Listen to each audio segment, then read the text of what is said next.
தந்தை, மகன், தூய் ஆவியின் பெயராலே ஆமென். பரலோக தந்தையே, இன்று எங்கள் எல்லாரையும் ஒன்றாக கூட்டி சேர்த்ததற்காக நன்றி. ஆண்டவரே, 2 அல்லது 3 பேர் கூடி வரும் இடத்தில் நீர் இருக்கிறீர் என்பதை விசுவசிக்கிறோம். உம்முடைய பிரசன்னம் எங்களோடு தங்கி இருப்பதற்காக நன்றி. ஆண்டவரே, நீர் இன்று எங்களுக்கு தரப்போகின்ற வார்த்தைக்காக நன்றி. உம் வார்த்தையை நாங்கள் நன்றாய் புரிந்து கொண்டு அதை எங்கள் வாழ்வில் செயல்படுத்த எங்களுக்கு ஞானத்தையும் புரிதலையும் தாரும். உம்முடைய வார்த்தை எனக்கு மனமகிழ்ச்சி அளிக்காதிருந்திருந்தால் என் துக்கத்தில் நான் என்றோ மடிந்து போயிருப்பேன் என்ற அனுபவத்தை எங்கள் ஒவ்வொருவருக்கும் தந்ததற்காக நன்றி. ஆவியானவரே, எங்கள் எங்கள் கண்களையும் எங்கள் காதுகளையும் திறந்திரலும், எங்கள் இருதயத்தை நிரப்பியறலும். இந்த கூடியிருக்கின்ற எல்லாரையும் ஆசீர்வதித்தரலும், கூடியிருக்கின்ற எல்லாருடைய குடும்பத்தையும் ஆசீர்வதித்தரலும். இந்த இறைவார்த்தை தியானத்தை நீரே வழிநடத்தியருளும். ஆமென். பரலோகத்திலே இருக்கிற எங்கள் பிதாவே, உம்முடைய நாமம் அர்ச்சிக்கப்படுவதாக, உம்முடைய ராஜ்யம் வருவதாக, உம்முடைய சித்தம் பரலோகத்திலே செய்யப்படுவது போல பூலோகத்திலும் செய்யப்படுவதாக. எங்கள் அனுதின உணவை இன்று எங்களுக்கு அளித்தருளும். எங்களுக்கு தீமை செய்தவர்களை நாங்கள் பொறுப்பது போல எங்கள் பாவங்களை பொறுத்தருளும். எங்களை சோதனையிலே விழவிடாதேயும் தீமையிலிருந்து ரட்சித்துக் கொள்ளும். ஆமென். ஓகே ஓகே ஆமென். தேடும் அன்பு தெய்வம் என்னை தேடி வந்த நேரம், ஓடி நன்மை கூடும், புவி வாழும் நிலைகள் மாறும். இந்த வான தேவன் தந்த வாழ்வு பாதை எந்தன் வாழும் காலம் போதும். தேடும் அன்பு தெய்வம் வார்த்தையாகி நின்ற இறைவன், இந்த வாழ்வை தேர்ந்த தலைவன். வார்த்தையாகி நின்ற இறைவன், இந்த வாழ்வை தேர்ந்த தலைவன். பாரில் எங்கும் புது பாதை தந்து அந்த பாதையில் அழைத்த அறிஞன், காலம் கடந்த கலைஞன் என் தலைவன். இந்த வானதேவன் தந்த வாழ்வு பாதை எந்தன் வாழும் காலம் போதும். தேடும் அன்பு தெய்வம். அடிமை அமைப்பு இங்கு ஒளிய, எங்கும் மனித மாண்பு நிறைய. அடிமை அமைப்பு இங்கு ஒளிய, எங்கும் மனித மாண்பு நிறைய. புரட்சி குரல் கொடுத்து புதிய வழிவகுத்து புதுமை செய்த பெரும் புனிதன், வாழ்வை கடந்த கலைஞன் என் தலைவன். இந்த வானதேவன் தந்த வாழ்வு பாதை எந்தன் வாழும் காலம் போதும். தேடும் அன்பு தெய்வம் என்னை தேடி வந்த நேரம், கோடி நன்மை கூடும், புவி வாழும் நிலைகள் மாறும். இந்த வானதேவன் தந்த வாழ்வு பாதை எந்தன் வாழும் காலம் போதும். தேடும் அன்பு தெய்வம். Praise the Lord. Thank you, brother. Praise the Lord. நாம் ஜெபிப்போம். நேசிக்கிற தகப்பனே, இந்த நாளிலும் உம்மை துதிக்க கொடுத்த ஸ்லாக்கியதற்காக நன்றி கர்த்தாவே. தொடர்ந்து உம்முடைய வசனத்தை கேட்கும் பொழுது ஆண்டவர் எங்களோடு கூட பேச நாங்கள் ஜெபிக்கிறோம். எங்களுக்கு பிரகாசம் உள்ள மனக்கண்களை தந்து வழி நடத்துவீராக. இயேசுவின் நாமத்தில் ஜெபிக்கிறோம் எங்கள் நல்ல பிதாவே, ஆமென். நாளிலும் நம்ம மத்தியில் இருக்கிற சிஸ்டர் ரூபி அவர்கள் கர்த்தருடைய வார்த்தையை பகிர்ந்து கொள்வார். நன்றி இயேசப்பா, கொடான கொடி நன்றி. இந்த தருணத்தை நீங்க கொடுத்திருக்கீங்க. உங்களுடைய வார்த்தையை ஷேர் பண்ணி அதன் மூலமாக நாங்கள் அனைவரும் கற்றுக்கொள்ள எங்களுக்கு உதவி செய்திருக்கீங்க. நன்றி இயேசப்பா, உமக்கு கோடான கோடி நன்றி செலுத்துகிறோம். இந்த வேளையில நீங்கள் எங்களோடு இடர்பட்டு உம்முடைய வார்த்தையை எங்களுக்கு கற்றுக் கொடுக்க உம்முடைய கிருபையை நாங்கள் கெஞ்சுகிறோம். நன்றி ஏசப்பா, நன்றி. நன்றியோடு கூட ஸ்தோத்தரிக்கிறோம். ஃபர்ஸ்ட் ஆஃப் ஆல் ஸ்டார்ட் பண்றதுக்கு முன்னாடி ஒரு சின்ன இன்ட்ரோடக்ஷன். நம்ம எல்லாருக்குமே சின்ன வயசுல நம்மளோட ஞாபகங்கள் இருக்கும். கிளாஸஸ்ல கிட்ஸ் லெவல்ல பார்த்தீங்கன்னா அவங்களோட எய்ம் என்னன்னு கேட்டிங்கன்னா மோஸ்ட் ஆஃப் த கிட்ஸ் என்ன சொல்லுவாங்க அப்படின்னா நாங்கள் டாக்டர் ஆகணும் அப்படின்னு தான் சொல்லுவாங்க. அதுக்கு அடுத்த லெவல்ல சில கிட்ஸ் சொல்லுவாங்க ஐஏஎஸ் கலெக்டர் ஆகணும் அப்படின்னு சொல்லுவாங்க. மற்ற ப்ரொஃபஷன் பற்றி கிட்ஸுக்கு அவ்வளவா தெரியாது. இந்த 5th ஸ்டாண்டர்ட் வரைக்கும் கிட்ஸ் ரொம்ப ஆர்வமா இருப்பாங்க டாக்டர் ஆகணும் அப்படிங்கிறதுல. அது ஏன் அப்படி டாக்டர் ஆகணும்னு அவங்க பிரியப்படுறாங்க அப்படின்னா அவங்க ஒரு வேதனையில இருந்தப்ப, அவங்களுக்கு தாங்கன்னா ஒரு உபத்திரவத்துல இருந்தப்ப, அவங்கள அவங்க பேரண்ட்ஸ் ஒரு டாக்டர்ட்ட கூட்டிட்டு போயிருப்பாங்க. அந்த டாக்டர் அவங்கள்ட்ட நல்லா பேசிட்டு ஒரு 3 to 4 டேப்லெட்ஸ் ஆர் மெடிசன்ஸ் கொடுத்துருந்துருப்பாரு. அது அவங்க சாப்பிட்டதுக்கு அப்புறம் அவங்களுக்கு கியூர் ஆயிருக்கும். அந்த ஒரு வேதனையிலேருந்து அவங்களுக்கு ஒரு ரிலீஃப் அந்த டாக்டர்னால கிடைச்சதுனால, அவங்க அந்த நேரத்துல அவங்க ஃப்ரீயா ஃபீல் பண்ணதுனால, அந்த ப்ரொஃபஷன் அவங்களுக்கு ரொம்ப இன்ஸ்பயர் ஆயிருக்கும். ஸோ அதுக்கப்புறம் அவங்க ஃபியூச்சர்ல எப்படி ஆகுறாங்களோ அது வேற. பட் அந்த கிட்ஸ் ஃபர்ஸ்ட் இன்ஸ்பயர் ஆகுற ப்ரொஃபஷன் பார்த்தீங்கன்னா டாக்டர் ப்ரொஃபஷன். அதுக்கு அடுத்து ஒரு ஐஏஎஸ் ப்ரொஃபஷன்னு சொல்லலாம். ஏன்னா ஐஏஎஸ் ஒரு டிஸ்ட்ரிக்ட்ல இருக்கிற சில மக்களோட பிரச்சனைகளை தீர்த்து வைப்பாங்க. ஆர் அதர்வைஸ் அவங்க பேரண்ட்ஸ் மூலமா ஒரு ஐஏஎஸோட அட்மினிஸ்ட்ரேஷன் என்ன அப்படின்னு அவங்க தெரிஞ்சிருக்க வாய்ப்பு இருக்கு. அப்போ மக்களோட குறைகளை தீர்க்கிற ஒரு பதவிங்கிறதுனால அதுலயும் கிட்ஸ் ரொம்ப ஆர்வமா இருப்பாங்க. அதுல அடிப்பட்டவங்க சொசைட்டில ஒரு சில இடத்துல அடிப்பட்டவங்க அவங்க பேரண்ட்ஸ் கஷ்டப்படுறத பாக்குற கிட்ஸ் அந்த ஐஏஎஸ் ஆகணும் அப்படின்னு ஃபீல் பண்ணுவாங்க. ஸோ இந்த 2 பொசிஷனுமே பாத்தீங்கன்னா ஒரு பப்ளிக்கை டைரக்டா சந்திச்சு அவங்க டைரக்டா அதை அட்மினிஸ்டர் பண்றாங்க. அவங்க குறைகளை தீர்த்து வைத்து வேதனையை போக்குறாங்க. ஸோ இந்த இந்த ப்ரொஃபஷன்லாம் விட பன்மடங்கு மேலான ஒரு ஒரு ஒரு ஒரு வேலைன்னு கூட சொல்ல ஒரு கடமை தான் சீஷத்துவம்னு சொல்றது. இன்னைக்கு நாம பார்க்க போறது ஒரு சீஷன் எப்படி இருக்கணும், அவனுக்கோட ஒரு பேசிக் கேரக்டரிஸ்டிக்ஸ் என்னங்கிறதான் பார்க்க போறோம். சீஷன் இயேசு கிறிஸ்துவோடைய சீஷர்கள் அவர்களுடைய பேசிக் கேரக்டரிஸ்டிக்ஸ் தான் பார்க்க போறோம்.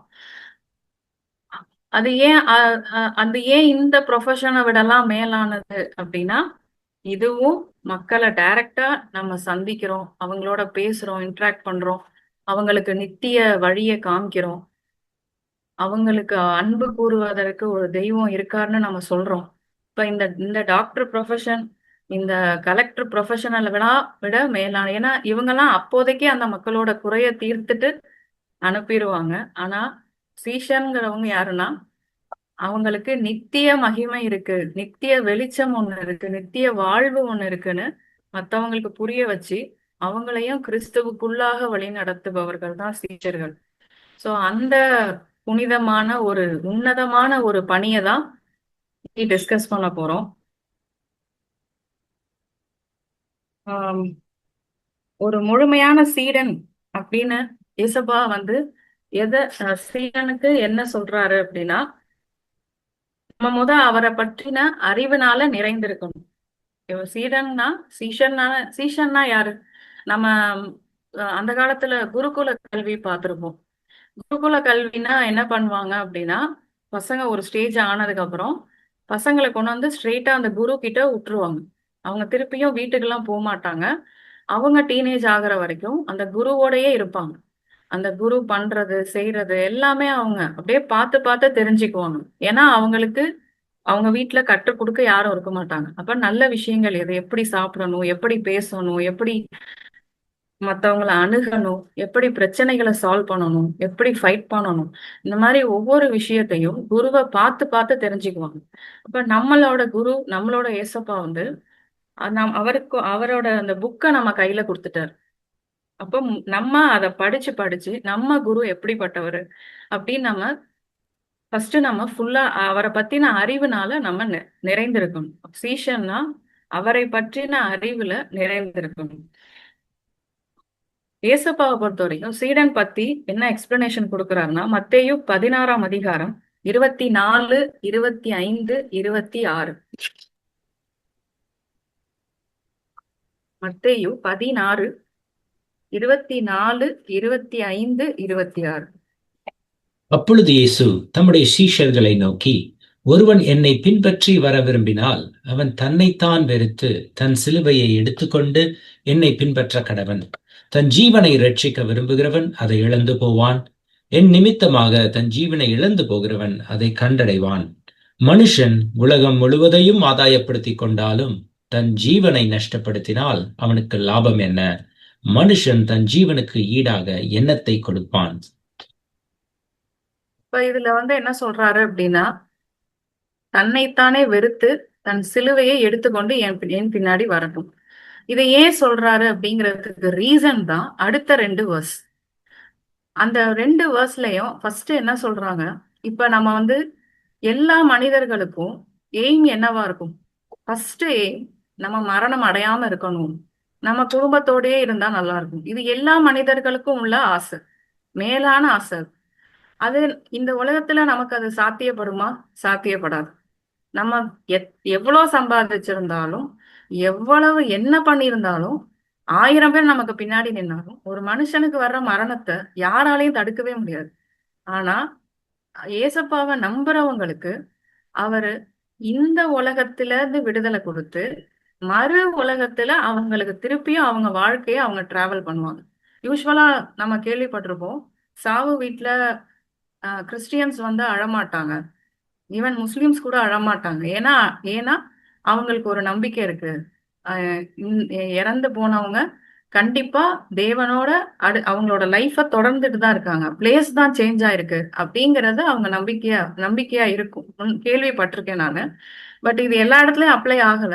பட் அவருக்குள்ள வாழ்ந்து அவருக்குள்ள மறிக்கிறவங்க, அவங்க பிளேஸ் தான் சேஞ்ச் ஆகுது, பட் அவங்க ஆத்மா நித்திய காலமா வாழ்ந்துட்டு இருக்கு. அப்ப நம்மளோட ஆசை எப்ப நிறைவேறுது?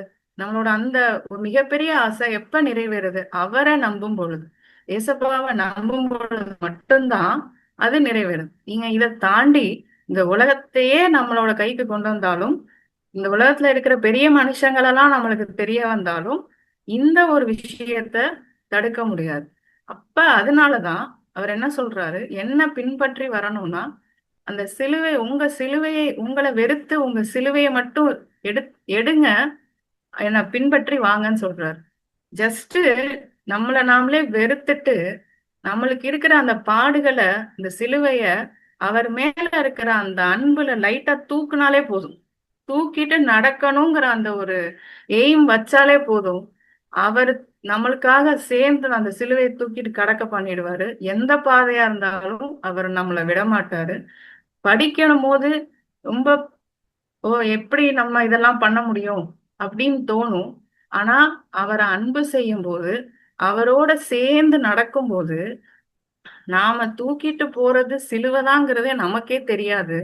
அந்த பாதையை கடந்து போனதுக்கு அப்புறம் அதுக்கப்புறம் திரும்பி பார்த்தா எப்படி நாம கடந்து வந்தோம்னு நாமளே யோசிக்கிற அளவுக்கு நம்மளை அவர் நடத்தியிருப்பார்.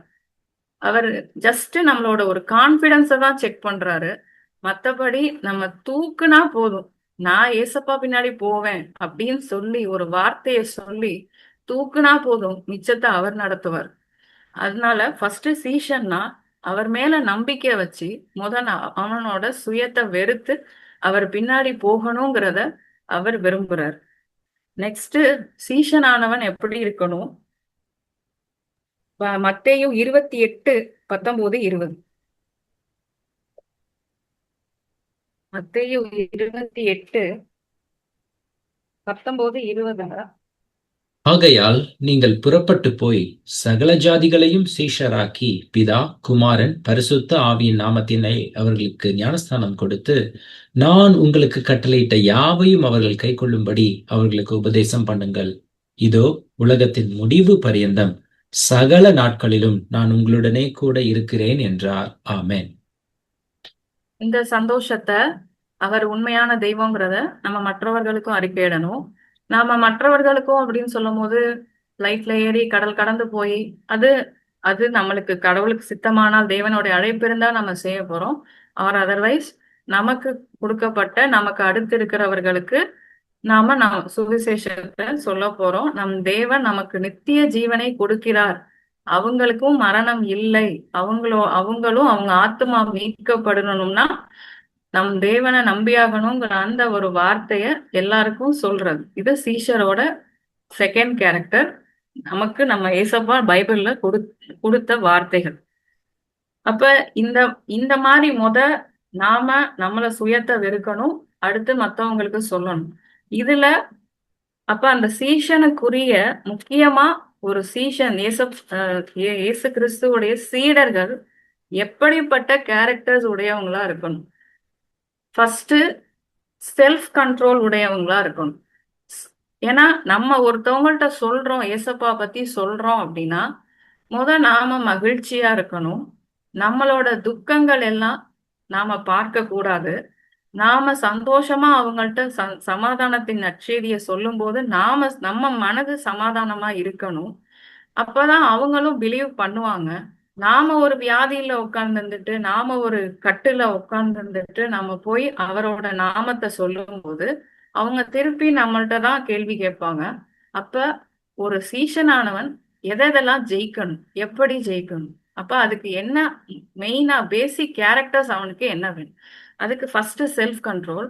செல்ஃப் கண்ட்ரோல் அப்படின்னா நம்மளோட முக்கியமான சென்ஸ் ஆர்கன்ஸ். ஒரு சீஷன் சென்ஸ் ஆர்கன்ஸை ஃபுல் கண்ட்ரோல்ல வச்சிருக்கணும். சென்ஸ் ஆர்கன்ஸ்னா கண்கள், காது, வாய், இதயம், நம்மளுடைய கை கால்கள் கூட. அதற்கு என்னென்ன வார்த்தைகள் கொடுக்கப்பட்டிருக்குன்னா, கண்களுக்கு யோபு 31:1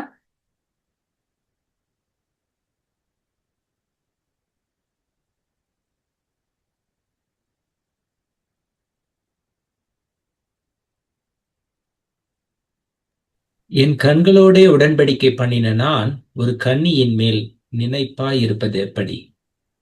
ஸோ ஒரு சீடனாகப்பட்டவங்க, அவங்க ஆண்களா இருந்தா இந்த வசனம், பெண்களா இருந்தா இதுக்கு அப்படியே டைரக்ட் ஆப்போசிட். அவங்க ஆண்களை அந்த இடத்துல கன்னிகைக்கு பதிலா ஆண்கள்னு சொல்லி போட்டுக்கலாம். சோ நம்ம கண்களோட சீடர்கள் கண்களோட உடன்படிக்கை பண்ணியிருக்கணும். ஃபர்ஸ்ட் அது. செகண்ட் சங்கீதம் 119:37.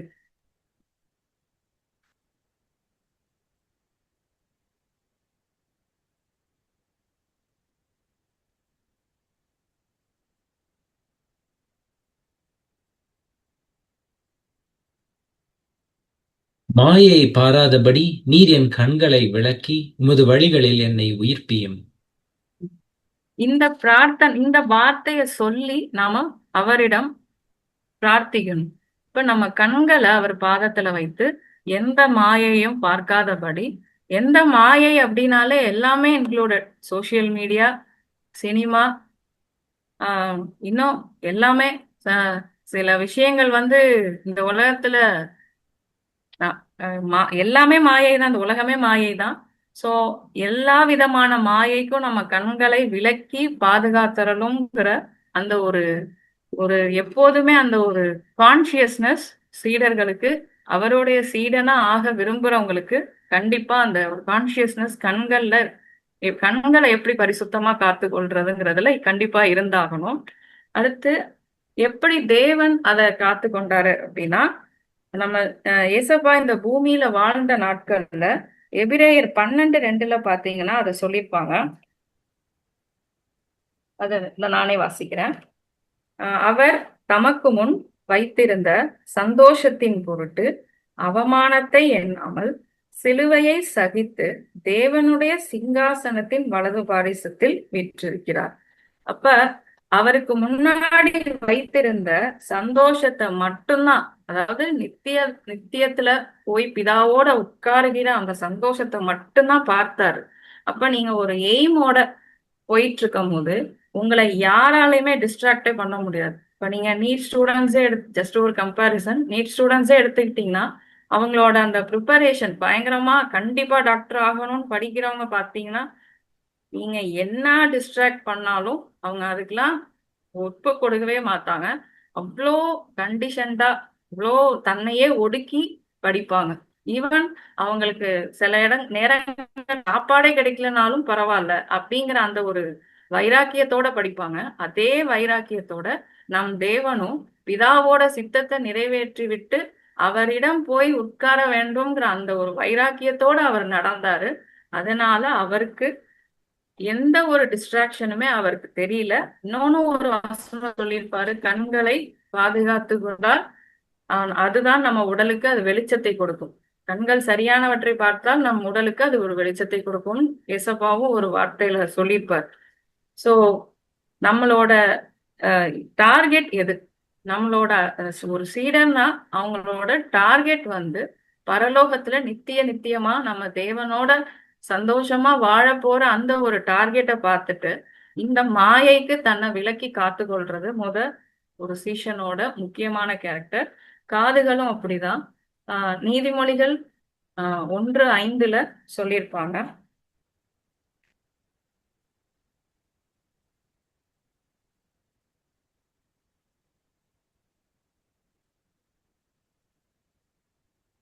புத்திமான் இவைகளை கேட்டு அறிவில் தேறுவான், விவேகி நல்ல ஆலோசனையை அடைந்து நீதிமொழியையும் அதன் அர்த்தத்தையும் ஞானிகளின் வாக்கியங்களையும் அவர்கள் உரைத்த புதைப்பொருளையும் அறிந்து கொள்ளுவான். அப்ப ஒரு சீடன்னா எதை கேட்கணும் அப்படின்னா, ஒரு விவேகி கொடுக்கிற நல்ல ஆலோசனைகளுக்கு மட்டும்தான் செவி சாய்க்கணும். மற்றபடி எத்தனையோ வார்த்தைகள் நம்ம காதல விடும். நம்மள சில பேர் திட்டுவாங்க, நம்மள சில பேர் ஏச்சு பேசுவாங்க, தாழ்த்தி பேசுவாங்க, இல்ல உயர்த்தியும் பேசுவாங்க. எதுவுமே நமக்கு சீடனானப்பட்டவனுக்கு எதுவுமே அவங்க காதல விழக்கூடாது. இதுக்கு எக்ஸாம்பிள் நம்ம ஜீசஸ் கிரைஸ்ட் வந்து கைது செய்து அவங்கள நிக்க வைக்கிறப்ப அநேகர் பொய் சாட்சி சொன்னாங்க, அநேகர் அவங்க மேல அவதூறா சொன்னாங்க, அடிச்சாங்க, அவரை திட்டுனாங்க. அவர் எதுக்குமே மறுவார்த்தை பேசல. அவர் பார்த்ததெல்லாம் அந்த சந்தோஷம், நித்திய சந்தோஷத்தை மட்டும்தான் அவர் பார்த்தாரு. மத்த எதுவுமே அவர் காதுகள்ல விழல. எல்லாத்துக்கும் கோவப்பட்டு அவர் யார்கிட்டயுமே எந்த பதிலும் சொல்லல. தேவையான இடத்துல தேவையான பதில மட்டும் சொல்லிட்டு மீதி எல்லா கேள்விகளுக்கும் அமைதியா இருந்தார். அதுவும் சீடனுக்கு இருக்க வேண்டிய முக்கியமான கேரக்டர்ஸ்ல ஒண்ணு. அடுத்து நம்மளுடைய வாய். நீதிமொழிகள் 10ஆம் அதிகாரம் 19, 20, 21. சொற்களின் மிகுதியில் பாவம் இல்லாமற் போகாது, தன் உதடுகளை அடக்குகிறவனோ புத்திமான். நீதிமானுடைய நாவு சுத்த வெள்ளி, துன்மார்க்கனுடைய மனம் அற்ப விலையும் பெறாது. நீதிமானுடைய உதடுகள் அநேகரை போஷிக்கும், மூடரோ மதியினத்தினால் மாளுவார்கள். நம்ம பேசுறதுனால ஒருத்தவங்களுக்கு ஒரு நல்ல விஷயம் நடக்கணும், இல்ல அவங்களுக்கு ஒரு ஆறுதல் கிடைக்கணும். அப்ப ஒரு சீடன் பேசும்போது அவங்க கூட இருக்கிறவங்களுக்கு ஒரு ஆறுதலோ இல்ல ஒரு சின்ன விஷயமோ அவங்க தெரிஞ்சுக்கிட்டா அதுதான் ஒரு புத்திமானுடைய நாவு. இப்ப இயேசுவுக்கு சீடராக இருக்க விரும்புறவங்க தன்னுடைய நாவுகளையும் காத்து கொள்ள வேண்டும். அவங்க அநேகரை போஷிக்கிற நாவுகளுக்காக தேவனிடம் கேட்கவும் வேணும். ஏன்னா மதியினத்துல ஏதாவது பேசினோம்னா அதை குற்றப்படுத்துறதுக்கே 1000 பேர் எழும்புவாங்க. ஆனா நம்ம மதியினம் நம்ம நாவுகளை விட்டு போகணும். தேவனுடைய வார்த்தை நம்ம வாயில் இருக்கும் பொழுது அந்த மதியினம் நம் நாவை விட்டு போகும். நமக்கு முன்னாடி இருக்கிறவங்களுடைய துன்பத்தையோ இல்ல வேதனையையோ அவங்களுக்கு போக்கி அது ஒரு ஆறுதல் கொடுக்கிற ஒரு நாவுகளா மாறும். அது நம்ம நிறைய அந்த வார்த்தைகளை உள்ள கொண்டு போகும்போது இது கண்டிப்பா நடக்கும். இது ஈவன் டு நம்மளோட கூட இருக்கிறவங்க சந்தோஷமா பழகுறவங்களுக்கு மட்டும் இல்ல, நம்மள வெறுக்கிறவங்களுக்குமே நம்ம திருப்பி வெறுத்து ஒரு பதில் சொல்லாம ஞானத்தோட அவங்களுக்கு ஒரு பதில் சொல்ல, அவங்கள ஹேட் பண்ணி அவங்கள தாழ்த்தி சொல்லாத மாதிரி அவங்களுக்கும் ஞானத்தோட ஒரு பதில் சொல்லி அவங்களுடைய பாவத்தை அவங்களுக்கு சுட்டி காமிக்கவும் இது நம்மளுடைய நாவுகள் அதற்கு யூஸ் ஆகும். அப்ப நம்ம நாவுகள்ல எது நிறைந்திருக்கணும் அப்படின்னா, அவருடைய வார்த்தை எப்போதுமே நம்ம நாவுகள்ல இருக்கும் பொழுது, இது கண்டிப்பா நடக்கும். இத நம்மளோட இருக்கிறவங்க, நம்மள தேடி வந்தவங்க, ஆறுதலுக்காக தேடி வந்தவங்களுக்கும் ஒரு ஆறுதல் கொடுக்கும். நம்மளோட எனிமீஸ்க்கும் அவங்க கேட்கிற பதிலுக்கு, அவங்க கேட்கிற கேள்விக்கு பதில் கொடுக்கும்போது ஒரு ஞானமான பதிலா இருக்கும். அதத்தான் பிலாத்துக்கு தேவன் கொடுப்பார். அது எல்லா கேள்விக்கும் பதில் சொல்ல மாட்டாரு. ஒரு சில கேள்விகளுக்கு மட்டும்தான் பதில் சொல்வாரு. சிலுவையில தொங்கும் பொழுது கூட அவர் சொன்ன 7 வார்த்தைகளை இன்னைக்கு வரைக்கும் நம்ம தியானிக்கிறோம். இன்னைக்கு வரைக்கும் குட் ஃப்ரைடே அன்னைக்கு அவர் பேசின அந்த 7 வார்த்தைகளை நம்ம இன்னைக்கு வரைக்கும் தியானிக்கிறோம். அப்ப அவர் பேசின ஒவ்வொரு வார்த்தையும் மக் அவரை கூட இருந்தவங்களுக்கு ஒரு ஆறுதலாவோ, இல்ல அவரை சுற்றி நின்னு கேள்வி கேட்டவங்களுக்கு எப்படி வாழணுங்கிறதுக்கு ஞானமான ஒரு பதிலாகவும் இருந்துச்சு. ஏற்றுக்கொண்டவங்க மாறினாங்க, ஏற்றுக்கொள்ளாதவங்க திரும்பி போயிட்டாங்க. அது அவங்களோட கையில தான் இருக்கு. நம்ம எப்படி பேசணும்? அப்ப சீடர்கள் நாவுகளையும் ரொம்ப காத்து கொள்ளணும். கைகள் கால்களுக்குமே தேவன் வசனங்கள் கொடுத்திருக்காரு. நீதிமொழிகள் 4:26, 27.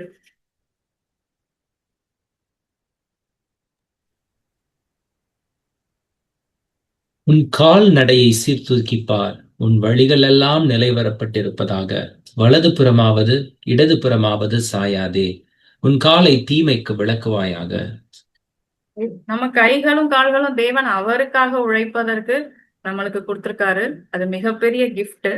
அந்த கிஃப்ட நம்ம நம்மளுக்கு இப்ப இவ்வளவு நேரம் டிஸ்கஸ் பண்ணது எல்லாமே அவரோட முக்கியமான கிஃப்ட்ஸ் தான். இந்த ஒவ்வொரு கிஃப்டையும் நம்ம பார்த்து அவருக்கு ஏற்றவாறு நம்ம பயன்படுத்தும் பொழுது அவர் அதிலேயே அந்த ஒரு விஷயத்திலேயே அவர் நம் மூலமாக மற்றவர்கள்ட்ட மகிமைப்படுவார், அவர் நாமம் உயர்த்தப்படும்.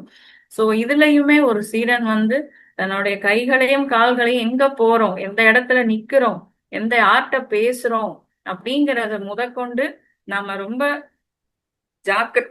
ஜாக்கிரதையாக இருக்கணும். அவரு ஏசப்பா தன்னோட கைகளையும் கால்களையும் ஆணிகளால கடாவப்படுறதுக்கு தான் ஒப்பு கொடுத்தாரு. அதை தாண்டி அவர் செய்த செயல் என்னன்னா, யோவான் 13:14 சீடர்களின் பாதங்களை அவர் கழுவினார். தன்னையே தாழ்த்தி சீடர்களுடைய பாதங்களை கழுவுறதுக்கு தான் தன்னோட கைகளால ஒப்பு கொடுத்தாரு. சோ அப்ப அவரோட டிசைபிள்ஸா நாம வாழ ஆசைப்படுறோம்னா, இப்ப நம்ம கைகளை எப்படி யூஸ் பண்ணணும் அத நாம யோசிக்கணும்.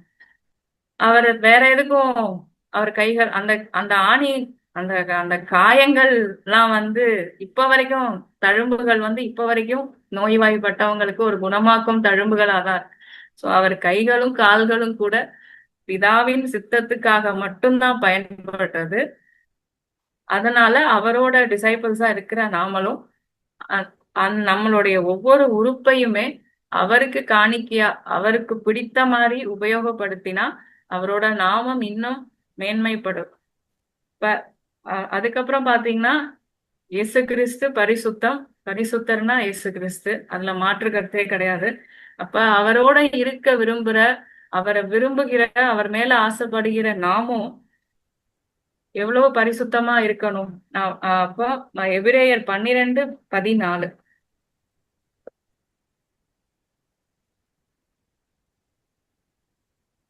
யாவரோடும் சமாதானமாய் இருக்கவும் பரிசுத்தம் உள்ளவர்களாய் இருக்கவும் நாடுங்கள். பரிசுத்தம் இல்லாமல் ஒருவனும் கர்த்தரை தரிசிப்பதில்லையே. இப்ப நம்ம அவரை தான் பார்க்க போறோம். நம்மளோட எய்ம், நம்மளோட டார்கெட் எல்லாமே அவர் தான். அவரை போய் தரிசிக்கணும், அவ்வளவுதான். அப்ப எல்லாத்துக்கும் மேல எல்லாரோடையும் சமாதானமா இருந்துட்டு நம்மள நாமளே கரைபடாம பார்த்துக்கிட்டோம்னா, அவரோட நாட்கள் வரும் பொழுது, அவரோட வருகையின் போது அவரோட காணப்படுவோம். அவரை தரிசிச்சு சந்தோஷமா இருக்கலாம். பிலிப்பியர் 4:8 கொடுத்திருக்காங்க.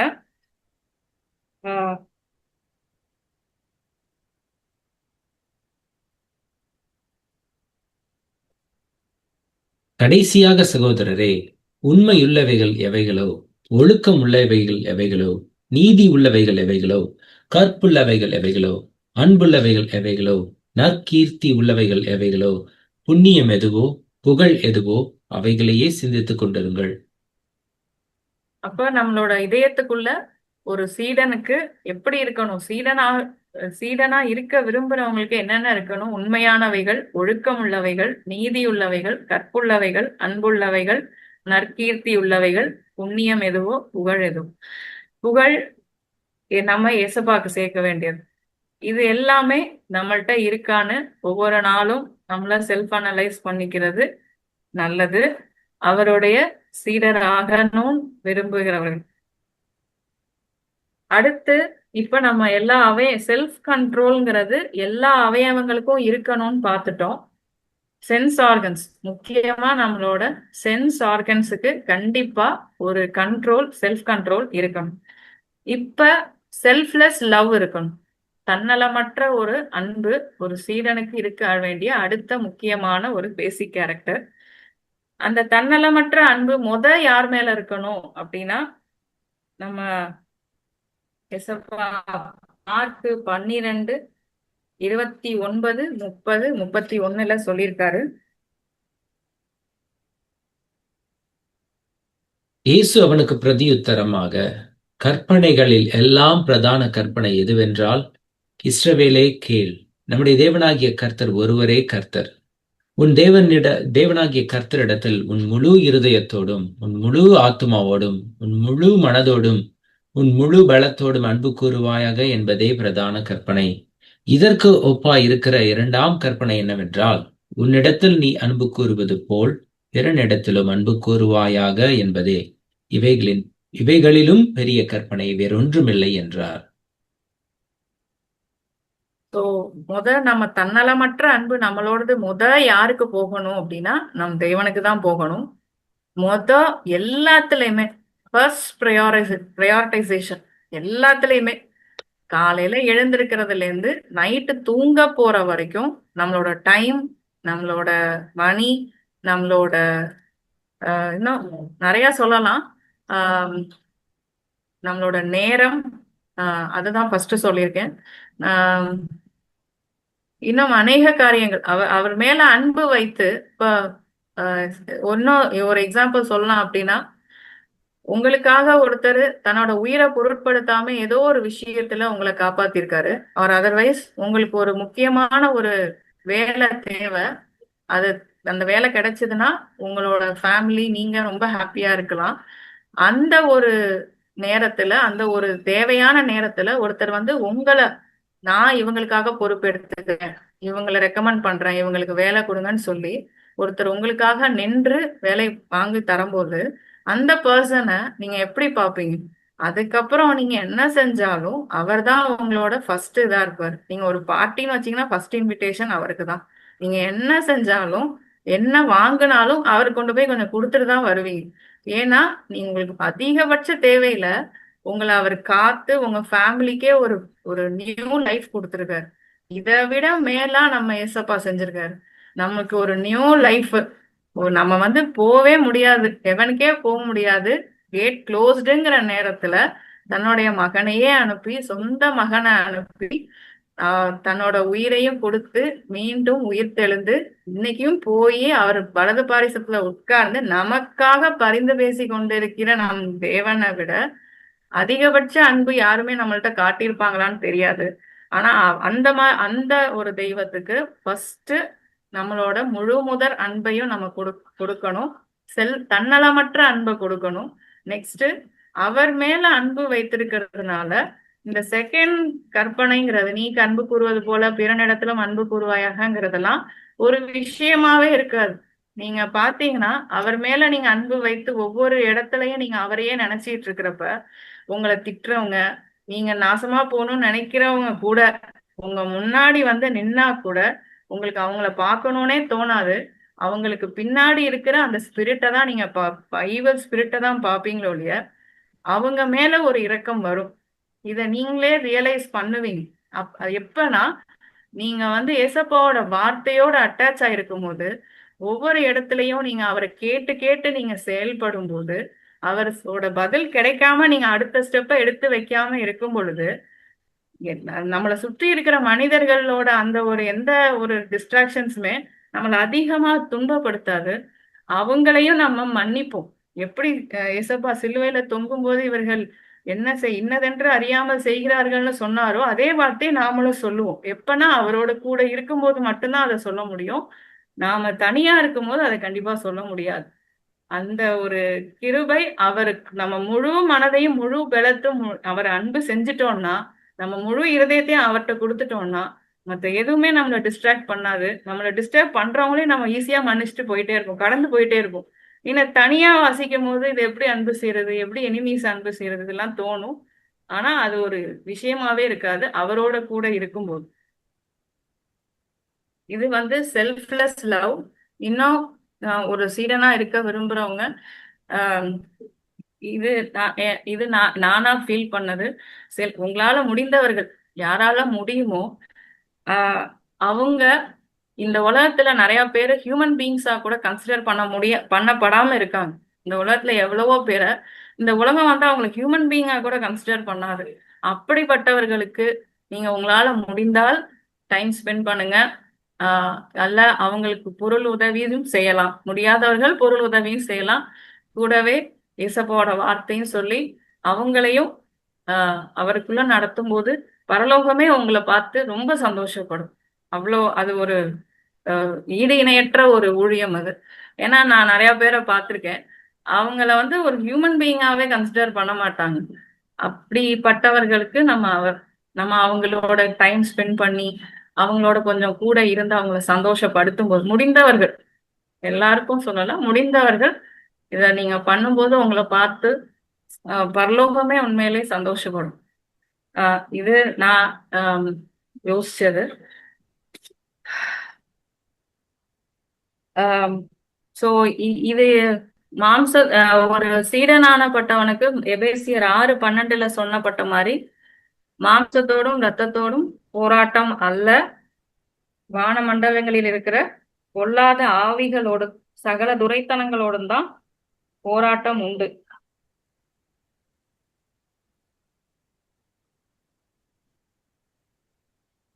அந்த அந்த எப்ப நீங்க யார பார்த்தாலுமே உங்களை திட்டுறவங்களா இருக்கட்டும், இல்ல உங்களை கேர்ஸ் பண்றவங்களா இருக்கட்டும், இல்ல உங்கள்கிட்ட பார்த்து திரும்பி போறவங்களா இருக்கட்டும், இல்ல உங்களுக்கு முக்கியமான தேவை வரும்போது உங்களுக்கு ஹெல்ப் பண்ணாதவங்களா இருக்கட்டும், யாரா இருந்தாலும், உங்களை தாழ்த்தி பாக்குறவங்களா இருக்கட்டும், யாரா இருந்தாலும், நமக்கு ஒரு சீடனாகப்பட்டவங்களுக்கு அவங்களோட எந்த போராட்டமும் இல்லை.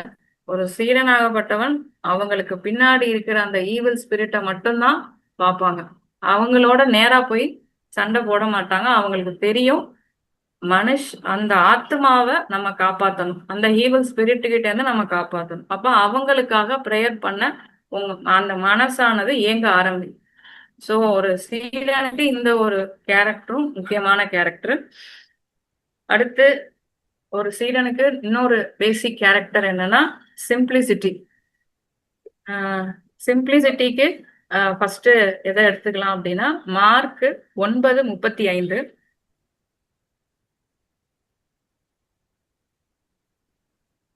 அப்பொழுது அவர் உட்கார்ந்து 12 அழைத்து, இவனாகிலும் முதல்வனாய் இருக்க விரும்பினால் அவன் எல்லாருக்கும் கடையனாவனும் எல்லாருக்கும் ஊழியக்காரனுமாயிருக்க கடவன் என்று சொல்லி.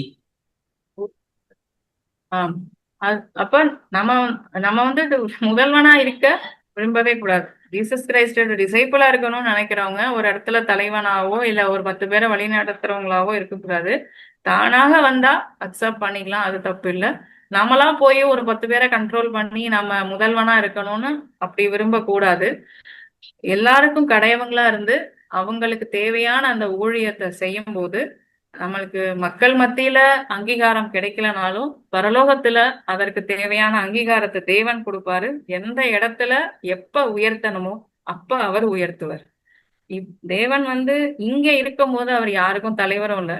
அவரை கைது செய்யும் போது அவரை கைது செய்யவே முடியல, எல்லாரும் பின்கூட்டி விழுந்தாங்க, போய் அவரை அரெஸ்ட் பண்ணவே முடியல. அவர்கிட்ட அப்படி ஒரு வல்லமை இருந்துச்சு, பின்னாடி ஒரு பெட்டாலியனே நின்னுச்சு, அவரை அரெஸ்ட் பண்ணிடுவியா அப்படிங்கிற அளவுக்கு ஒரு ஏஞ்சல்ஸ் பெட்டாலியனே நின்னுச்சு. ஆனா அவர் ஒரே ஒரு கமாண்ட் கொடுத்திருந்தாருன்னா அந்த இடத்துல யாருமே இருந்திருக்க முடியாது. பட் அவர் தன்னையே தாழ்த்தினாரு. நம்மளை அதிகமா நேசிச்சதுனால அவருக்கு அவருடைய எந்த ஒரு ஒரு உன்னதவங்களும் அவர் பார்க்க கூட இல்ல. தன்னுடைய எதையுமே அவர் பார்க்கல. அவர் நமக்காக எல்லாவற்றையும் ஏற்றுக்கொண்டார். சகலத்தையும் சகிச்சார். அவர் ஏற்றுக்கொள்ளாததுன்னு எதுவுமே இல்ல இந்த உலகத்துல. யாராவது ஏதாவது ஒரு விஷயம் இதெல்லாம் அவர் சஃபர் ஆயிருப்பாரான்னு கேட்டா, ஆம், எல்லாமே சஃபர் ஆயிருக்காரு. அதுக்கு அரஸ்ட் பண்ண நேரத்திலேருந்து சிலுவையில மரணத்தை ருசிச்ச வரைக்கும் அவர் சகலத்தையும் சந்திச்சுட்டு தான் போனாரு. அப்ப அவர் தன்னையே தாழ்த்தினதுனால இன்றைக்கு அவர் தேவன் பிதாவானவர் அவர் எல்லாவற்றிற்கும் மேலாக உயர்த்தி வைத்திருக்கார். இப்ப நம்ம ஒரு இடத்துல நம்மளை தாழ்த்தி நம்ம அவங்களுக்கு பணிவிடை செய்யும் பொழுது அந்த இடத்துல பரலோகம் நம்மளை அங்கீகரித்து தேவையான இடத்துல நம்மளை அவர் உயர்த்துவார். இது அதுக்கப்புறம் மத்தேயு 6:25 33 வரைக்கும் பாத்தீங்கன்னா, அந்த பறவைகள் எதையும் சேர்த்து வைப்பதில்லை, தானியங்கள் சேர்த்து வைப்பதில்லை, ஆனாலும் பரமபிதா அவர்களுக்கும் அவைகளுக்கும் ஊட்டுகிறார். ஆம், அப்பா அவ்வளோ எல்லாமே இந்த உலகத்துல படைத்த ஒவ்வொரு உயிரினங்களையும் தேவன் காப்பாற்றும் போது நம்மளையும் நம்ம அதிகமா எதை குறித்தும் நாளைக்கு என்ன செய்வோம், நாளைக்கு என்ன போடுவோம், நாளைக்கு என்ன சாப்பிடுவோங்கிறத பத்தி கவலைப்பட வேண்டாம்ங்கிறத சொல்லியிருக்காரு. அதே மாதிரி ஒரு சீடன்னா யாருன்னா, நீங்க அது கவலைப்படாம இருக்க முடியாது. ஒரு விஷயத்த நம்ம நாளைக்கு என்ன அதை பத்தி நம்ம யோசிச்சுதான் ஆகணும், நம்ம பிளான் பண்ணி தான் ஆகணும். அதிகமான ஒரு அலட்டல் இந்த பணக்காரவங்க எல்லாம் சேர்த்து வைக்கிற மாதிரி 3ஆம் 4ஆம் தலைமுறை வரைக்கும் அவங்க சந்ததியினர் சாப்பிடுற அளவுக்கு சேர்த்து வைக்கிறது, இதெல்லாம் தேவையே இல்லை. நம்மளோட தேவை நமக்கு கொடுக்கப்பட்ட வேலையை ப்ராப்பரா செய்து அவரை நோக்கி பார்க்கும் பொழுது, குடும்பமா அவரை நோக்கி பார்க்கும் பொழுது தேவன் அந்தந்த அடுத்த நாளுக்குரிய எல்லா காரியங்களையும் அவர் சந்திப்பார். நம்ம அதிகமான கவலையோடு, ஐயோ இது நடந்தா என்ன ஆகும், இப்படி போனா என்ன ஆகும், எல்பிஜி கேஸ் வரலன்னா என்ன ஆகும், எல்பிஜி கேஸ் வரல, எல்லாருக்கும் வரல, ஆனாலும் அவரை நோக்கி பார்க்கிறவர்கள் வெட்கப்பட்டு போவதில்லைங்கிற வார்த்தைய நம்ம சொல்லி நம்ம விசுவாச அறிக்கை செய்யும் பொழுது அவரு நம்ம தேவைகளை எப்படியாவது சந்திப்பார். அதை பார்க்கும் பொழுது, அந்த நேரத்துல உங்களை அருகில் இருக்கிறவங்க பார்க்கும் பொழுது நீங்க அதை சாட்சியாகவே சொல்லணும். எல்லாருக்கும் வராது, உங்களை எப்படியாவது சந்திக்கும் பொழுது அதை நீங்க சாட்சியா சொல்லணும். சோ நம்ம எல்லாத்தையும் தூக்கி நம்ம தலைமையில போட்டுக்கிட்டு ரொம்ப கவலைப்பட வேண்டிய அவசியம் இல்லை. இது சிம்பிளிசிட்டிக்கு இந்த 2 வசனங்களை நம்ம எடுத்துக்கலாம். ஃபைனலா எபேசியர் 6ஆம் அதிகாரம் 13-18 வரை. ஆகையால் தீங்கு நாளிலே அவைகளை நீங்கள் எதிர்க்கவும் சகலத்தையும் செய்து முடித்தவர்களாய் நிற்கவும் திராணி உள்ளவர்களாய் இருக்கும்படிக்கு தேவனுடைய சர்வாயுத வர்க்கத்தை எடுத்துக்கொள்ளுங்கள். சத்தியம் என்னும் கச்சையை உங்கள் அறையிலே கட்டினவர்களாயும் நீதி என்னும் மார்க்கவசத்தை தரித்தவர்களாயும் சமாதானத்தின் சுவிசேஷத்திற்குரிய ஆயத்தம் என்னும் பாதரட்சியை கால்களில் தொடுத்தவர்களாயும் பொல்லாங்கனையும் அக்னியாஸ்திரங்களை எல்லாம் அவிழ்த்து போடத்தக்கதாய் எல்லாவற்றிற்கும் மேலாக விசுவாசம் என்னும் கேடகத்தையும் பிடித்து கொண்டவர்களாயும் நில்லுங்கள். இரட்சணியம் என்னும் தலைச்சீராவையும் தெய்வ வசனமாகிய ஆவியின் பட்டயத்தையும் எடுத்துக்கொள்ளுங்கள். எந்த சமயத்திலும் சகல விதமான வேண்டுதலோடும் விண்ணப்பத்தோடும் ஆவியினாலே ஜெபம் பண்ணி அதன் பொருட்டு மிகுந்த மன உறுதியோடும் சகல பரிசுத்தவான்களுக்காகவும் பண்ணும் வேண்டுதலோடும் விழித்துக் கொண்டிருங்கள்.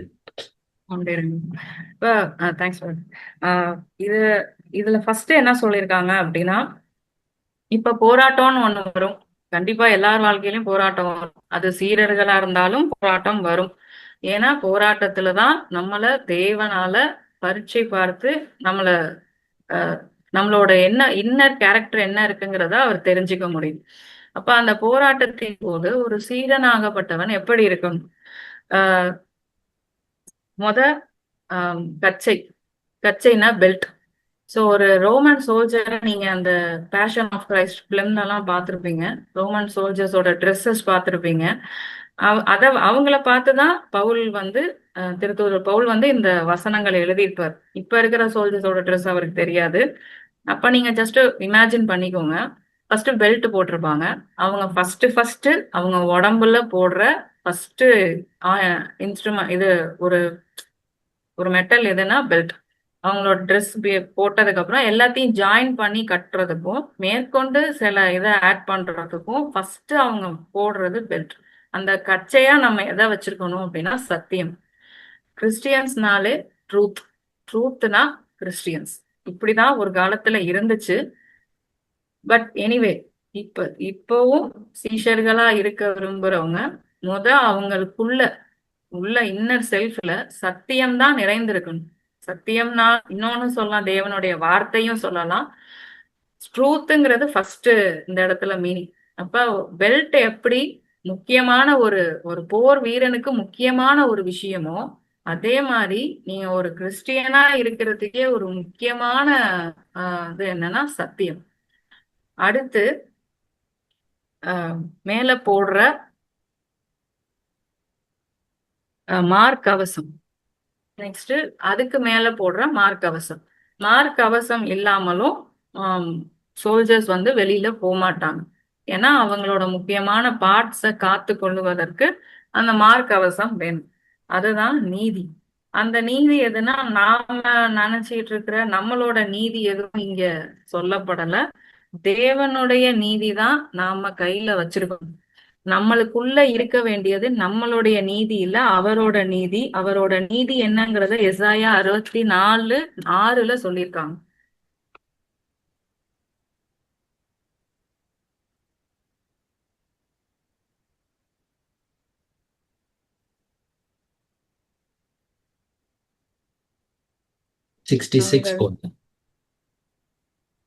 நான் கூப்பிட்டு 64 64:6 64:6 நாங்கள் அனைவரும் தீட்டானவர்கள் போல இருக்கிறோம். எங்களுடைய நீதிகள் எல்லாம் அழுக்கான கந்தை போல இருக்கிறது. நாங்கள் அனைவரும் போதும். அந்த நம்மளுடைய நீதிகள் எல்லாம் அழுக்கான கந்தை போல இருக்கிறது. அப்ப தேவனுடைய நீதி என்ன? ரோமர் 4:5.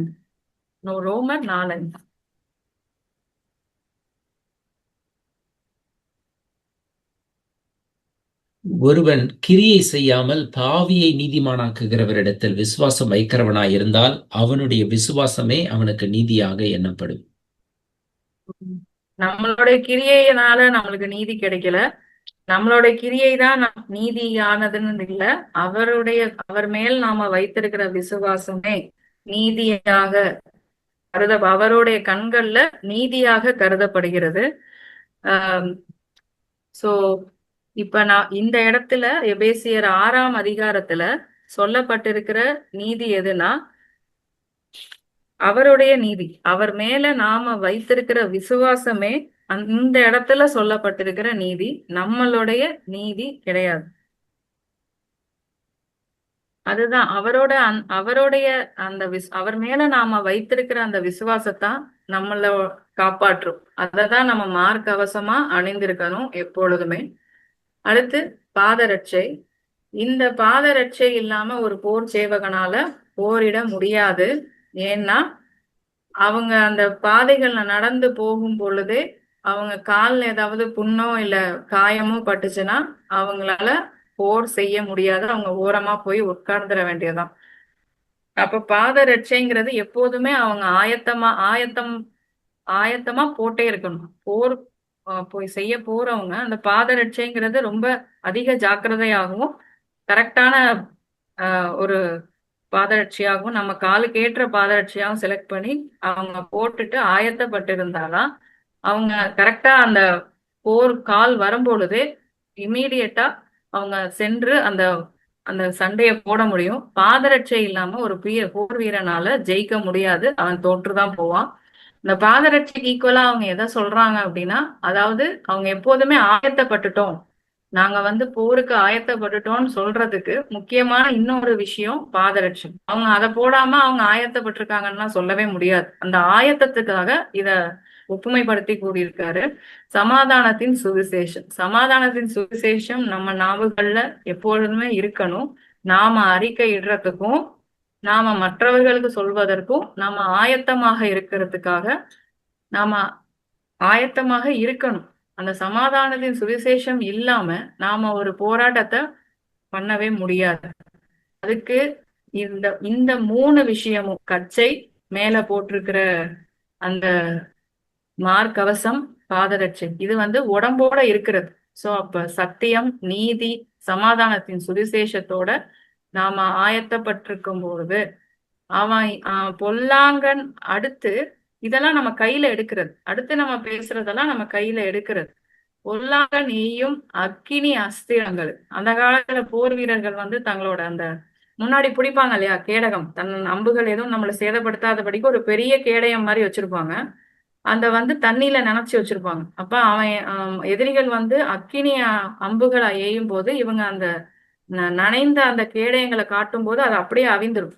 அப்ப இந்த இடத்துல அந்த கேடகத்துக்கு ஈக்குவலா எதை சொல்லியிருக்காங்க அப்படின்னா, நம் வாயிலிருந்து வருகிற விசுவாச அறிக்கை. உங்களை வீழ்த்துறதுக்காக, குடும்பத்தை வீழ்த்துறதுக்காக என்ன வேணாலும் அவன் எடுப்பான். எந்த ஆயுதத்தை வேணாலும் எடுப்பான். ஆனா சோர்வுக்குள்ளாக்குறதுக்கும், உங்களை மனமடிவாக்கி உங்களை வேற ட்ராக்ல போக வைக்கிறதுக்கும் என்ன ஆயுதத்தை வேணாலும் அவன் எடுப்பான். அந்த ஆயுதங்களை நாம நம்ம தடுத்து நிறுத்தணும். அதை நம்மளை அட்டாக் பண்ணாம நிறுத்தணும் அப்படின்னா அதுக்கு கேடகத்தை பிடிச்சாக்கணும். அது என்ன, நம்ம பிசிக்கலா போய் சண்டை போடல. அப்ப நம்ம வாயில விசுவாச அறிக்கைகள் நம்ம சொல்லிக்கிட்டே இருக்கணும். போராட்ட நேரத்துலதான், ஒண்ணுமே இல்லாத நேரத்துலதான் அவரோட துதி, அவரோட அந்த நம்மளுக்கு கொடுத்த வாக்குத்தத்தங்கள், வார்த்தைகளை கையில பிடிச்சு அதை சொல்லிக்கிட்டே அறிக்கையிட்டுக்கிட்டே இருக்கும் பொழுது அவன் எய்கிற எந்த அம்பும் நம்ம கிட்ட வராது. அது அங்கேயே அவிஞ்சு கீழே விழுந்துரும். அதுக்கு அடுத்து இந்த வார்த்தைகள்லாம் எப்ப நம்மளுக்கு கிடைக்கும்? அவரோட வார்த்தைகளோட நம்ம ஒன்றித்து இருக்கும் பொழுதுதான் நம்மளால இந்த விசுவாச அறிக்கையை சொல்ல முடியும். அவரோட நம்ம ஒன்றித்து இருக்கும் போதுதான் அவரு நம்ம பரிசுத்த ஆவியானவர் மூலமா நமக்கு இந்த விசுவாச அறிக்கைகளை நம்ம வாயில கொண்டு வருவார். இப்ப அதை நம்ம வாய் திறந்து சொல்லும் பொழுது அதுதான் அந்த ஸ்வாட். அந்த அந்த வார்த்தைகளை கொண்டு அவனை அழிச்சிடலாம். ஜஸ்ட் அந்த வார்த்தை தான். நம்ம போய் நின்னு அப்படியே எல்லாத்தையும் புடிச்சுக்கிட்டு சண்டை போறோம். ஜஸ்ட் நின்னு வார்த்தைய சொல்ல போறோம், அவ்வளவுதான். அந்த வார்த்தைய சொல்லணும்னாலே அவன் எய்கிற அம்ப பார்த்தோம்னா இதெல்லாம் நம்மளுக்கு மறந்துடும். நம்ம அதை பார்க்க கூடாது. அவன் என்ன வேணாலும் எய்வான். நாம சொல்ல வேண்டியது நமக்கு தேவன் கொடுத்த வார்த்தை, விசுவாச அறிக்கை, வாக்குத்தத்தம் எல்லாமே. நம்மளால என்ன ஞாபகப்படுத்தி வசனங்களை எவ்வளவு சொல்ல முடியுமோ சொல்லிக்கிட்டே இருக்கும் பொழுது அந்த அம்பு வந்தாலும் அதை நம்மளை சேதப்படுத்தாது. நம்ம கிட்ட வர்றதுக்கு முன்னாடி அதை அவிஞ்சிடும். தலை ரச்சனியம் என்னும் தலை சீரா. அது ஹெல்மெட் இல்லாம யாரும் சண்டைக்கு போக முடியாது. ஹெல்மெட்டு நம்மளோட ரட்சிக்கப்பட்ட நம்பிக்கை. நாம ரட்சிக்கப்பட்டுட்டோங்கிற நம்பிக்கையோட நம்ம இந்த போராட்டங்களை தேவனுடைய வார்த்தையை கொண்டு சந்திக்கும் பொழுது எதுவும் நம்மளை அசைக்காது. நாமளும் ஈஸியா அந்த போராட்டங்களை கடந்து சென்றுடுவோம். இந்த போராட்டங்கள்ல முக்கியமா அவரு எதை குறிப்பிட விரும்புறாரு அப்படின்னா, அந்த எபேசியர் 6ஆம் அதிகாரத்திலேயே ஃபர்ஸ்ட் 13ஆம் வசனம் அந்த இடத்துல தீங்கு நாளிலே அவைகளை நீங்கள் எதிர்க்கவும் சகலத்தையும் செய்து முடித்தவர்களாய் நிற்கவும் திராணி உள்ளவர்கள் ஆகும்படி நம்ம நிக்கணும். அதுதான் முக்கியம். நம்மளோட போராட்ட நேரத்துல நம்ம எஞ்சி ஓடிடக்கூடாது. ஆர் அதர்வைஸ் வேற யாரும் பண்ணுவாங்களான்னு மனிதர்களை நம்பி போயிடாம, இல்ல வேற ஏதாவது பாதை கிடைச்சா போயிடாம, அவரை நம்பி ஒரு இடத்துல நீங்க நிக்கும் பொழுது, விசுவாச வார்த்தைகளை அறிக்கையிட்டு நிக்கும் பொழுதே அவரே போராட ஆரம்பிச்சிருவார். நாம எல்லா ஆயுதங்களையும் போட்டுட்டு நின்னா போதும். அந்த நிக்காம தான் நிறைய பேரு கீழே விழுந்துடுறாங்க, தப்பான முடிவுகளுக்கும் போயிடுறாங்க, வாழ்க்கையவே மாய்த்துக்கிறாங்க. இந்த பிரச்சனை நம்மளை விட்டு நம்மளால தீர்க்க முடியாது, இதை நம்ம செத்தாதான் நடக்கும். எதுவுமே நிரந்தரமான வழி கிடையாது. ஒரே ஒரு நிரந்தரமான வழினா போராட்டத்தை சந்திக்கிறது. எந்த போராட்டமா இருந்தாலும் நிக்கிறது, அவரோட நிக்கிறது, அவரோட வார்த்தையை கொண்டு தைரியமா நிக்கிறது. அதுக்கு மேல அவர் நின்று நமக்காக வான மண்டலங்களில் இருக்கிற பொல்லாத ஆவிகளோட அவர் போராடுவார். நாம போராட தேவையில்லை. ஆனா பின்னிட்டு திரும்பி ஓடிடக்கூடாது.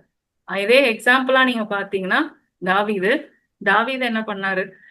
அவர் அவன் கோலியாத் அவனோட தெய்வத்தோட நாமத்தை சொல்லிட்டு இருப்பான், நம்ம தெய்வத்தை தூஷணம் பண்ணிட்டு இருப்பான். அந்த தாவீது எய்த ஒரே ஒரு கூழாங்கல்லுலயா கோலியாத் விழுந்துட்டாருன்னு நினைக்கிறீங்க? கண்டிப்பா இல்ல. அவர் தன்னுடைய விசுவாச வார்த்தையை அறிக்கையிட்டுட்டு அவன் முன்னாடி போய் நின்னார். நான் என் தேவனோட வந்திருக்கேன், நீ பல ஆயுதங்கள் எடுத்துட்டு வந்திருக்க அப்படின்னு சொல்லி அவர் தன்னோட தெய்வத்தோட நாமத்தை மகிமைப்படுத்திட்டு அந்த வார்த்தையை சொல்லிட்டு அவர் போய் நின்னாரு. அந்த விசுவாச அறிக்கை சொல்ல சொல்ல அவங்க எதிரியோட பலத்தை தேவன் குறைச்சார்.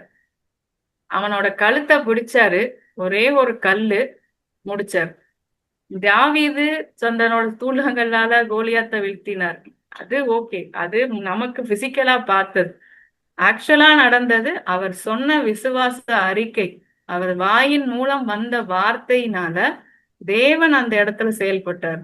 எதிரியோட பலத்தை குறைச்சாரு, கழுத்தையே அவன் ஆக்சுவலா ஒரு கல்லு ஒரு ஈ வந்தாலே நம்ம தலையை அசைப்போம், அவன் அசையாம நிக்கிறான் அப்படியே. அதுவும் அவர் பிடிச்சதுனாலதானே அவன் நிக்கிறான், இல்லாட்டி ஜஸ்ட் ஒரு தலையை சாச்சிருந்தா கூட கல்லு எங்கேயோ போயிருக்கும். கரெக்டா அவனை பிடிச்சாரு, தாவீது அவனை ஈஸியா வீழ்த்தினான். இதே மாதிரிதான் சாத்ராக் மேஷாக் ஆபேத்நேகோ அவர்களும் நெருப்புக்குள்ள தூக்கி போடுறப்ப அவங்க ஐயோ அப்படின்ட்டு ஓடல. எல்லா போராட்டம், நாங்க அவரோட மக்கள், அவர் சித்தமானால் எங்களை விடுவிப்பாரு, அப்படியானாலும் நாங்க அவரோட நிப்போங்கிறத உறுதியா அவங்க சொன்னாங்க. வார்த்தையின் மூலமா சொல்லும் போது அந்த நெருப்பு மத்தவங்களெல்லாம் விட்டு எரித்தது. ஆனா இவங்க போகும்போது அந்த நெருப்போட வல்லமை குறைச்சிட்டாரு. நெருப்பு இவங்களுக்கு எந்த தீங்கும் பண்ணாதபடி நெருப்போட அந்த ஒரு தன்மையை குறைச்சிட்டாரு தேவன். அதுதான் அங்க நம்ம பார்க்கணும். அவங்க சொன்ன அந்த வார்த்தை தான். அவங்க நெருப்போட போராடல, அவங்க போய் நின்றுட்டு எதையும் அவிக்கல, இல்ல அவங்க வேற பாட்டை தேர்ந்தெடுத்தும் போல. நின்னாங்க, அவருக்காக நின்னாங்க, வார்த்தைய சொன்னாங்க. அந்த இடத்துல அவங்களுக்காக அவர் செயல்பட்டார்.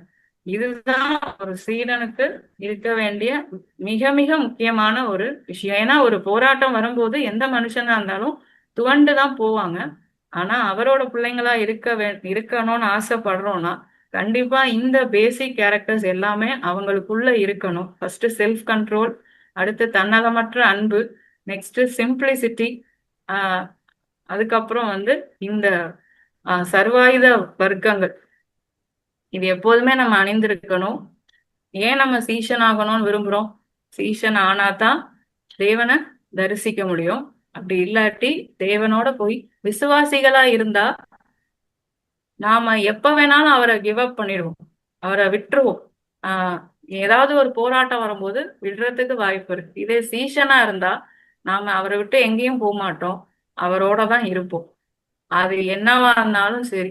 அப்ப அந்த எல்லா சூழ்நிலையிலும் நம்ம அவரோட இருக்கணும்னு விருப்பப்படுறவங்க, அவரோட நடக்கணும், நித்தியமா நம்ம அவரோட அன்பிலேயே மூழ்கி இருக்கணும் அப்படின்னு நம்ம ஆசைப்படுறோம் அப்படின்னா நம்ம இந்த பேசிக் கேரக்டர்ஸை நம்மளுக்குள்ள வளர்த்துக்கணும். இதை எப்போதுமே நம்ம தியானிச்சு இதுல ஏதாவது குறைபாடுகள் இருந்தா நம்ம மாத்திக்கணும். இதுக்கு மேல இன்னும் நிறைய தேவை. ஒரு சீரனாகிறதுக்கு இன்னும் அதிக விஷயங்கள் தேவை. தேவனுக்கு சித்தமானால் இனி வரும் நாட்கள்ல என்னால முடிந்தா அதையும் நம்ம டிஸ்கஸ் பண்ணுவோம். நன்றி. தேங்க்ஸ் பிரதர், ரீடிங் பண்ணது ரொம்ப தேங்க்ஸ்.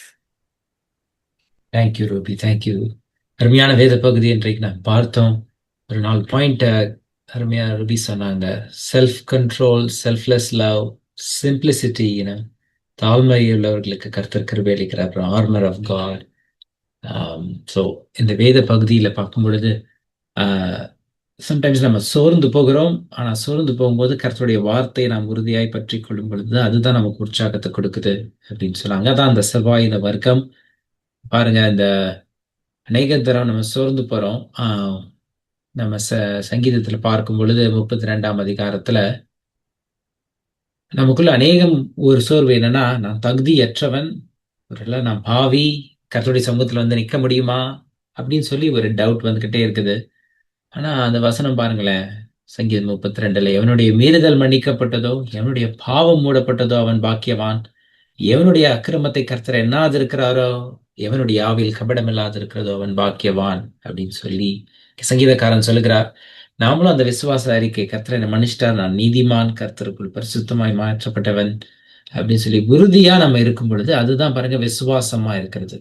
பிசாசை மக்கணியாஸ்திரா நமக்கு வருகிற போராட்டத்தை பார்த்துட்டு ஐயோ கர்த்தர் தண்டிக்கிறார், போச்சுடா நம்மள அடிச்சு சாச்சிட போறாரு அப்படின்னு சொல்லி, அப்படி இல்லாம கர்த்தர் என்னை பாதுகாப்பார், அவரை இல்லாமல் என்னுடைய வாழ்க்கையில ஒன்றும் நடப்பதில்லை.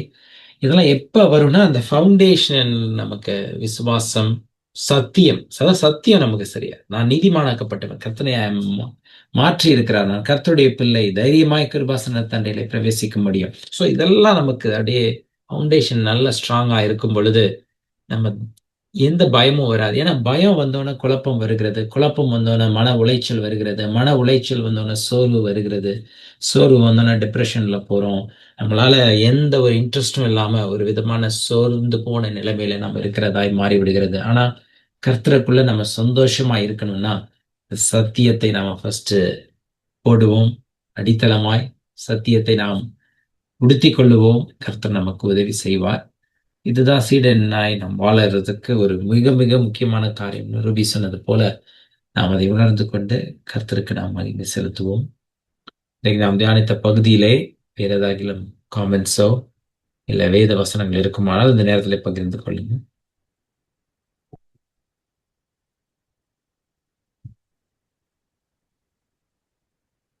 ஆல்ரைட், வேற எதுவும் காமெண்ட்ஸ் இல்லைன்னா ரூபி ட்ரை பண்ணி க்ளோஸ் பண்றீங்களா? நன்றி ஏசப்பா, கோடான கோடி நன்றி. இந்த வேதத்தை தியானிக்க வைத்த கிருபைக்காக நன்றி அப்பா. இந்த இடத்துல எங்களை கூடி வர செய்து எங்கள் ஒவ்வொருவரையும் நீங்க இந்த வார்த்தையை கேட்க செய்த கிருபைக்காக நன்றி. என்னையும் இதன் மூலமாக நிறைய அநேக காரியங்களை எனக்கு கற்றுக் கொடுத்த கிருபைக்காக நன்றி அப்பா. இங்க வந்திருக்கிற ஒவ்வொருவரையும் அவங்க குடும்பத்தினரையும் ஆசீர்வதிங்க. இதை பிளாட்ஃபார்மை ஏற்படுத்தி கொடுத்த பிரதர் ஜெனிஃபர், அவங்க ஃபேமிலி, அவங்க அப்பா அம்மா எல்லாரையுமே ஆசீர்வதிங்க அப்பா. எங்க எல்லாரையுமே உங்க பலத்த கரங்களுக்குள்ள ஒப்பு கொடுக்கிறோம். வருகிற வாரம் முழுவதும் நாங்கள் இந்த உலகத்தோட நாங்கள் செல்லும் பொழுது அப்பா, எல்லா போராட்டங்களையும் உமது வார்த்தையை கொண்டு ஜெயிக்க அப்பா, எங்களால முடிந்த அளவு உமக்கு சாட்சியாக இருக்க, உமக்கு பிரியமான பிள்ளையாக நாங்க இந்த உலகத்துல வாழ்ந்து உங்க கண்கள்ல எங்களுக்கு தயவு கிடைக்கும்படியாக நாங்க வாழ, உமக்கு பிரியமானதையே எங்கள் முழு உடல் உறுப்புகளும், நீங்க எங்களுக்கு கிஃப்டாக கொடுத்த எல்லா உறுப்புகளும் உமக்கு பிரியமானதையே செய்ய எங்களை முழுமையாக உங்க பாதத்துல அர்ப்பணிக்கிறோம் ஆண்டவரே. எங்கள் ஒவ்வொருவரையும் எங்கள் பிள்ளைகளையும் நீங்க பொறுப்பெடுத்து எங்களை வழி நடத்துங்க. உங்க வார்த்தையின் வெளிச்சத்துல வழி நடத்துங்க. வலதுபுறம் இடதுபுறம் சாயாமல் உமது வார்த்தையின் வெளிச்சத்திலே நேராக நடக்க எங்களுக்கு கிருபை செய்யுங்க. எல்லாரையும் மறுபடியுமாக உங்க பாதப்படியில வைக்கிறோம். உங்க கிருபையினால எங்களை மூடி இவ்வளவு நாளும் எங்களை பாதுகாத்த கிருபைக்காக நன்றி. இனிமேலும் உமது மிகுந்த கிருபையினால எங்களை வழிநடத்த போகிற கிருபைக்காக நன்றி. துதிகன மகிமை உமக்கே செலுத்துகிறோம் எங்கள் ஜீவனுள்ள நல்ல பிதாவே, ஆமேன். ஆமென். என் ஆத்துமாவே கர்த்தரை ஸ்தோத்திரி, என் முழு உள்ளமே அவருடைய பரிசுத்த நாமத்தை ஸ்தோத்திரி. என் ஆத்துமாவே கர்த்தரை ஸ்தோத்திரி, கர்த்தர் செய்த சகல உபகாரங்களையும் மறவாதே. ஆமென். ஆமென். Thank you all for joining today. God bless you all.